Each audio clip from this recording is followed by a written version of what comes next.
If you ever need to back up and restore a website on Bluehost, this video will walk you through it step by step in a simple and safe way. Whether you're making major changes to your site, testing new plugins, fixing an issue, or just want peace of mind, knowing how to create and restore a backup is one of the most important skills for any website owner. If this tutorial helps you, make sure to hit that like button and subscribe for more easy website tutorials. Alright, let's get into it. First, log into your Bluehost account. Once you're inside the dashboard, look for the website section. This is where Bluehost keeps all of your website management tools in one place. From there, find the website you want to work on and click Manage Site next to it.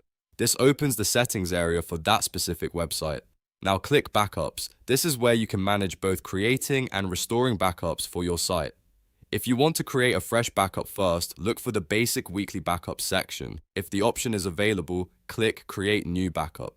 Bluehost will then begin preparing a backup of your website files and data. Depending on the size of your site, this may take a little time, so be patient and let the process finish completely. Creating a backup before making changes is always the safest move. It gives you a restore point in case something goes wrong later. If you're updating your theme, installing plugins, editing content, or making design changes, having a backup means you can roll everything back quickly if needed. Once your backup is ready, you can restore your website whenever necessary. To do that, go back to Websites, then Manage Sites, and then Backups again. On this page, find the Restore Website option. Click Restore Website to begin the recovery process.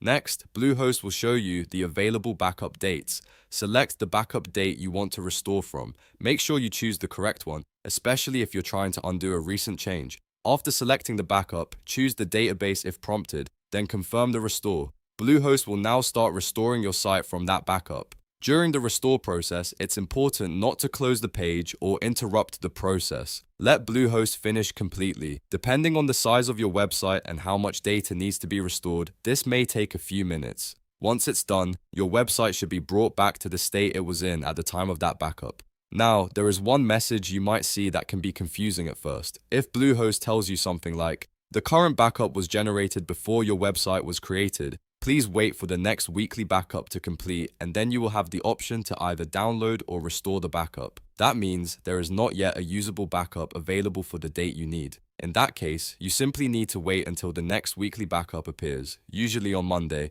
and then try again. So to quickly recap, the process is simple. Log into Bluehost, go to Websites, click Manage Site, open Backups, create a backup if needed, and then use Restore Website to recover your site from the backup date you want. It's an easy way to protect your website and recover it when something goes wrong. If this video helped you, don't forget to like the video, subscribe to the channel, and turn on notifications so you never miss the next tutorial. Thanks for watching, and I'll see you in the next one.